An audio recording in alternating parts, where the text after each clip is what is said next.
Hey, muy buenas a todos, estamos en un nuevo vídeo de Un Estudiante Patriota y hoy traigo un tema que yo no pensaba hasta hace poco que iba a traer, pero que decidí traer porque lo consideré necesario. Y sí, estoy hablando de unas declaraciones que ha hecho Liu Sibaya hará como un par de días, en un directo que subió, que a mí realmente me han hinchado las pelotas. Y bastante, porque tenía a Liu Sibaya de otra manera.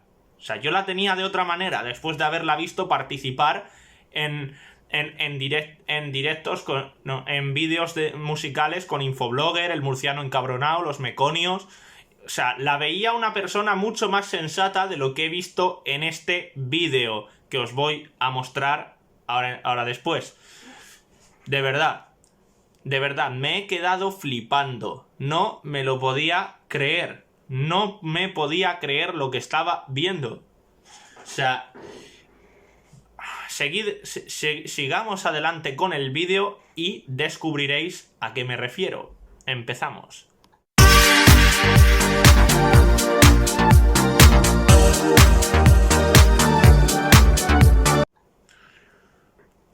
Liu Sibaya, he de decir que me siento muy decepcionado con estas declaraciones. Sí, concretamente estas declaraciones que voy a poner a continuación.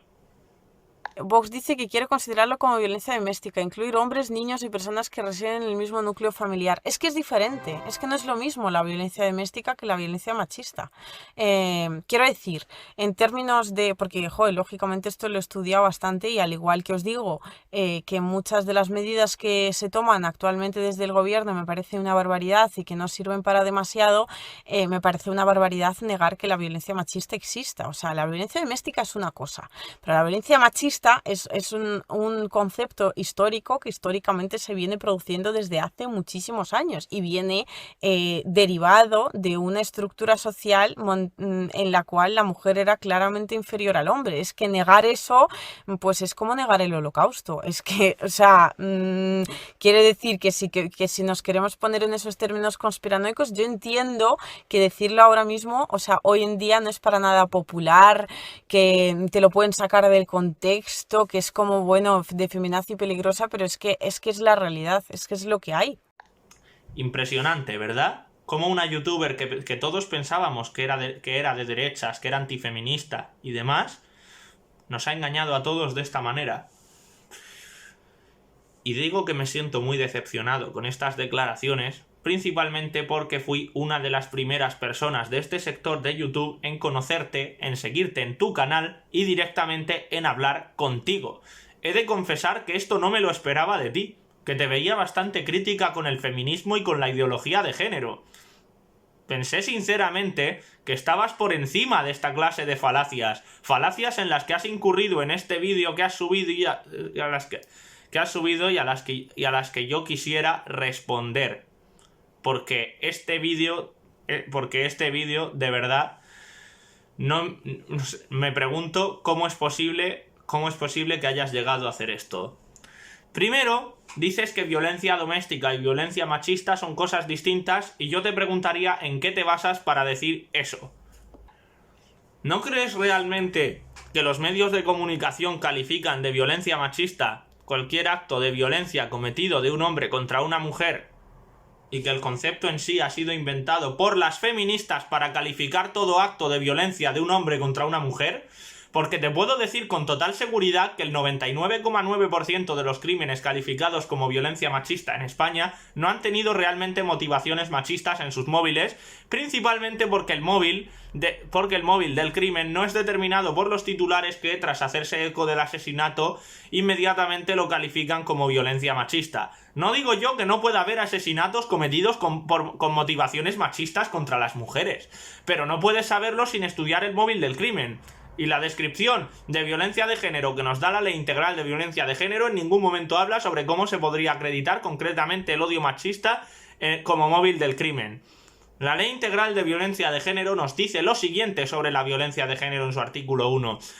La presente ley tiene por objeto actuar contra la violencia que como manifestación de la discriminación, la situación de desigualdad y las relaciones de poder de los hombres sobre las mujeres se ejerce sobre estas por parte de quienes sean o hayan sido sus cónyuges o de quienes estén o hayan estado ligados a ellas por relaciones similares de afectividad aun sin convivencia. Con lo cual establece que esta violencia se daría en el ámbito de la pareja simplemente. Aparte ya de lo estrafalario del concepto elegido y de los argumentos elegidos que afirman que existe una relación de poder de todos los hombres hacia todas las mujeres en el ámbito de la pareja, realizando una falacia de generalización apresurada en base a una mera opinión del legislador, cualquier ley con este primer artículo debería quedar totalmente invalidada por incluir sesgos políticos o ideológicos. Y queda acreditado que son sesgos desde el momento en que la ley no aporta ningún dato que respalde el dogma ideológico sobre el que está sustentada. Precisamente por la falta de respaldo estadístico o científico presente en la ley, es un mero dogma. Y ningún dogma ideológico, sea de la ideología que sea, debería hacerse ley. Se habla también en el artículo de que existe una discriminación y una desigualdad que es la causa de estos actos de violencia. ¿Pero qué discriminación existe actualmente en España? Que haya asesinatos de mujeres a manos de hombres, violaciones, acosadores, gente verdaderamente machista y gente misógina convierte realmente a España en un país machista cuando está entre los puestos más elevados de seguridad para las mujeres según el Instituto Georgetown. A quienes argumenten que existe discriminación hacia la mujer en España por estos motivos, les digo que según su lógica, podemos argumentar la existencia de una violencia y una discriminación estructurales hacia los hombres por el hecho de ser la mayor parte de personas asesinadas en España, quienes sufren más accidentes laborales y mueren en ellos, quienes más se suicidan y el 80% de los indigentes. Cuando la realidad es que ambos sexos sufren en España y la verdadera discriminación existente en España a día de hoy es hacia los varones, con normas como la citada Ley Integral de Violencia de Género, la cual deriva en penas diferentes por el mismo delito en función del sexo, debido a que mete el maltrato de hombres hacia mujeres en el artículo 148 del Código Penal, el cual juzgaba, antes de la entrada en vigencia de la ley, las agresiones con arma blanca. Con esta trampa, meten al hombre una pena superior a la de la mujer por el mismo delito. La respuesta a todo esto, volviendo a la violencia contra las mujeres, es que siempre va a haber asesinos, violadores, mala gente y personas que piensen de forma machista, pero eso no convierte a un país en machista desde el momento en que estas conductas son ampliamente condenadas tanto en el plano social como en el jurídico, y el hecho de que existan personas con pensamiento machista no supone un problema en sí para las mujeres. El progresismo ha introducido en la gente la mentalidad antidemocrática de pensar que el hecho de que exista una persona con un pensamiento machista, racista u homófobo es una amenaza para la sociedad, cuando las ideas se rebaten con argumentos y no con castigos, puesto que la libre expresión de un pensamiento, el que sea, no hace daño a nadie. Por eso yo estoy a favor de eliminar el tipo penal del discurso de odio, dado que un discurso de odio no es lo mismo que un delito de acoso o amenazas, los cuales tienen sus propios tipos penales distintos al del artículo 510 del Código Penal, que es el que regula legalmente el discurso de odio. Este artículo solo es una excusa para que los gobiernos de todo color político puedan castigar y encarcelar a todo el que tenga una visión diferente de la oficial. Muy en especial a la visión progresista. El odio es un sentimiento y es algo subjetivo. La visión que una persona tenga del odio puede ser muy distinta a la que tenga otra persona. Es decir, que lo que a una persona le puede parecer odio, a otra no. Y es por ello que es algo subjetivo. Y cuando se legisla sobre lo subjetivo, lo único que se genera es inseguridad jurídica. Aparte, nunca vamos a lograr una sociedad sin delincuencia, puesto que la propia naturaleza humana lleva a que pueda haber ciertos individuos que alteren el orden social y la convivencia. Y es por eso que la idea feminista de 0 asesinatos y 0 violaciones es una utopía inalcanzable. Lo máximo que podemos hacer es castigarlos una vez hayan cometido el delito y se haya demostrado que han cometido ese delito. La educación siempre va a fracasar porque si hay decisión de cometer un delito grave por parte de una persona, lo va a hacer independientemente de si recibe o no educación. Aparte de que los padres no educan a sus hijos para que maltraten, violen o maten mujeres. Más bien todo lo contrario. Diría que se educa más para que no se pegue a las niñas que a los niños. En Australia, por ejemplo, hasta 1995 no se abolió el castigo físico a los niños. En las escuelas, estoy hablando de las escuelas. Mientras que el castigo físico a las niñas llevaba abolido desde 1934. Teniendo en cuenta esto, ¿justifica la discriminación legal al varón una tasa de asesinatos de mujeres en el ámbito de la pareja o expareja que ronda entre los 50 y 60 asesinatos al año? Concretamente, la cifra en 2020 bajó a 45 mujeres. Vamos a ver en qué porcentaje se nos queda si lo comparamos con el total de mujeres, que es de 24.132.356 mujeres. Y calculando, se nos queda en un porcentaje de 1,86 por 10 elevado a menos 4%. Que para que lo entendáis sería un porcentaje aproximado del 0,000817 del total de mujeres en España. Hay que ver cómo a las feministas las minorías les importan dependiendo de qué minoría se trate. Pero la clave del asunto es ver si legalmente, desde el punto de vista estadístico, merece la pena discriminar legalmente a los hombres. Ya os digo yo que con estos datos ni de coña. Volviendo a la Ley Integral de Violencia de Género, ¿qué cosas son consideradas como violencia de género según esta ley? Pues eso nos lo responde el apartado 3 del artículo 1 de la ley. La violencia de género a la que se refiere la presente ley comprende todo acto de violencia física y psicológica, incluidas las agresiones a la libertad sexual, las amenazas, las coacciones o la privación arbitraria de libertad. Y yo te pregunto, Liusibaya, ¿en qué se diferencia esto de un cuadro de violencia doméstica en el que pueden suceder exactamente las mismas cosas? Yo te lo respondo, en nada. Además, diversos estudios realizados a nivel nacional e internacional prueban que la violencia en la pareja es bastante bidireccional en las distintas fases del maltrato. Así lo afirma una recopilación de 500 estudios a nivel nacional e internacional que acreditan exactamente esto, que la violencia en la pareja es bidireccional, así como otra de 107 estudios que habla de la iniciación y reciprocidad de la violencia en la pareja. Los resultados globales fueron los siguientes. Los hombres sufren mayores niveles de victimización por violencia física total o leve en 254 estudios y por violencia grave en 98 estudios. Las mujeres sufren mayores niveles de victimización por violencia física total o leve en 102 estudios y por violencia física grave en 44 estudios. Se registran tasas similares para ambos sexos por violencia física total o leve en 137 estudios y por violencia física grave en 44 estudios. Los resultados globales de los 107 estudios sobre la iniciación y reciprocidad de la violencia arrojaron los siguientes resultados. 77 estudios registran mayores niveles de perpetración de violencia física no recíproca o iniciación de las agresiones físicas por las mujeres. 18 estudios registran mayores niveles de perpetración de violencia física no recíproca o iniciación de las agresiones físicas por los hombres.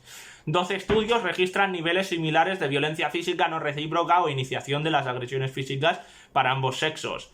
Aparte, el PDF muestra resultados globales de otros estudios realizados sobre el mismo tema, así como la bibliografía, los estudios concretos y los métodos usados en su elaboración. Os dejaré el PDF en la descripción para que lo leáis vosotros mismos y saquéis vuestras propias conclusiones, aunque ya hablé de este estudio y de las conclusiones que saco al respecto en otro vídeo reciente de mi canal, el cual también os dejaré en la descripción.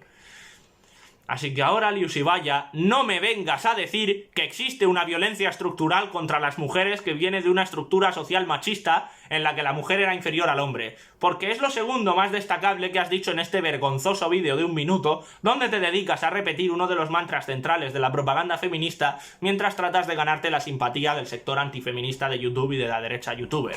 Primero que nada, porque es mentira. La mujer antaño no era inferior al hombre. Había un mayor machismo social que hoy en día, eso es cierto. Pero lo que no es cierto es que la mujer antes no pudiese hacer nada y encima tengas la poca honestidad intelectual de decirlo de manera general y comparar el cuestionamiento de este dogma con el negacionismo del Holocausto. Porque es algo que ha variado mucho dependiendo del momento histórico del que estemos hablando. Respecto a la educación, por poner un ejemplo, la educación nunca estuvo vetada a las mujeres. Había mujeres estudiando en las madrasas del actual Uzbekistán hace siglos, así como en la antigua Grecia, especialmente en la polis de Esparta, donde hasta había entrenamientos físicos igualitarios para hombres y mujeres. Por otro lado, los colegios exclusivamente para mujeres llevan mucho tiempo existiendo y son una tradición, datando muchos de ellos del siglo XIX. Respecto a la educación superior, la primera mujer en llegar a ser profesora de universidad se cree que fue la jurista italiana graduada en Derecho Betticia Gozzadini en 1239 en la Universidad de Bolonia. Las universidades como tal surgieron allá por los siglos XII y XIII. Esto significa que prácticamente desde el mismo origen de las universidades hubo mujeres graduadas y dando clases en las universidades, con lo cual se desmiente el mito de que fue gracias al feminismo que las mujeres lograsen entrar en la educación superior. Había mujeres licenciadas y con carreras universitarias mucho antes de que el feminismo hiciese siquiera acto de presencia. Respecto al trabajo, muchas mujeres no trabajaban porque habían contraído matrimonio y pasado a vivir de sus maridos. Pero las mujeres solteras podían trabajar desde hace siglos. Y prueba de ello es este gráfico en el que se puede apreciar cómo las mujeres podían ya trabajar en el siglo XVIII sin ningún problema. Como digo, el aumento se debe a que antes las mujeres contraían matrimonio más jóvenes que hoy en día, con lo cual dejaban antes de trabajar y pasaban a vivir de las rentas de sus maridos. Respecto al voto femenino y el sufragismo, el sufragio universal no fue conseguido ni gracias al feminismo ni gracias siquiera al sufragismo. El sufragio universal, al menos en Reino Unido, fue conseguido por Arthur Henderson del Partido Laborista Británico en coalición con el Partido Liberal y el Partido Conservador, a los cuales amenazó con romper la coalición si no apoyaban la propuesta. Las mujeres solo querían un sufragio censitario femenino, como se puede ver en esta viñeta extraída directamente de su periódico Votes for Women. Pero es que además de eso, ya había mujeres que podían votar en el siglo XVIII en países como Suecia, debido a que el sufragio censitario discriminaba por posición económica y clase social, o por ciertos requisitos que se debían cumplir y no por sexo. Y si la mujer era de clase social privilegiada o cumplía ciertos requisitos, sí que podía votar. En un sufragio censitario, muchas mujeres no podían votar, al igual que muchos hombres, si estos no pertenecían a una clase social alta o no cumplían los requisitos estipulados para poder votar. Y estos son algunos ejemplos de que el país al que nos refiramos y el contexto histórico de la época influyen a la hora de ver si la mujer estaba o no discriminada antaño. Pero bien, ahora imaginemos que todo lo que he contado anteriormente nunca pasó y que fuese como tú dices, que antaño hubiese habido una estructura social discriminatoria contra la mujer y que fuese una verdad incontestable.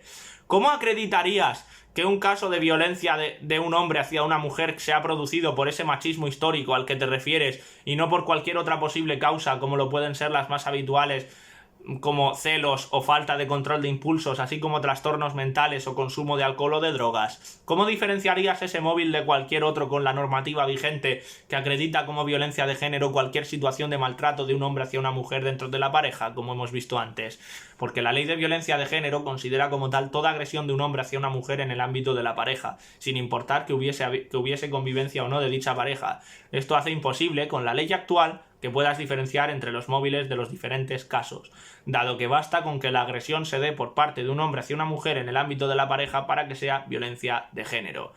Por estos dos motivos, la idea de una violencia que se da como consecuencia de un machismo histórico que oprimía a las mujeres, que tú esgrimes en este vídeo, dado que lo afirmas rotundamente, es una idea propagandística del feminismo, que no se sustenta más que en revisionismo histórico barato y en una concepción errada de la violencia en la pareja y un desconocimiento de los posibles móviles de esta, pese a que quieras aparentar que sabes mucho con los ejercicios de gimnasia mental que te marcas en este vídeo.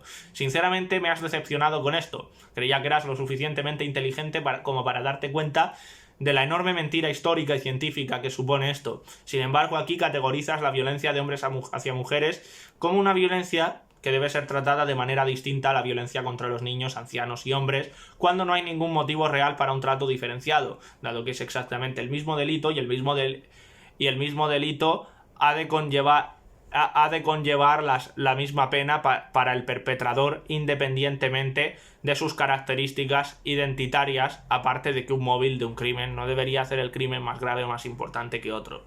dado que en todos los casos se trata de una persona que ha perdido la vida a manos de otra. Así que enhorabuena, Liusibaya, has quedado muy mal con este vídeo y has demostrado que quizás no tienes intenciones tan buenas como muchos pensábamos. Y dicho esto, gente, os podéis suscribir a mi canal, dejar un like si os ha gustado el vídeo, compartir el vídeo para que llegue a más gente, darle a la campanita para obtener nuevas notificaciones y podéis uniros a un chat, a un canal de Telegram que yo tengo para interactuar con suscriptores, el cual os dejaré en la descripción y en un comentario fijado. Y dicho esto, gente, cuidaos mucho y hasta la próxima, queridos patriotas. Seguid investigando por vuestra cuenta y nunca os fiéis 100% de nadie.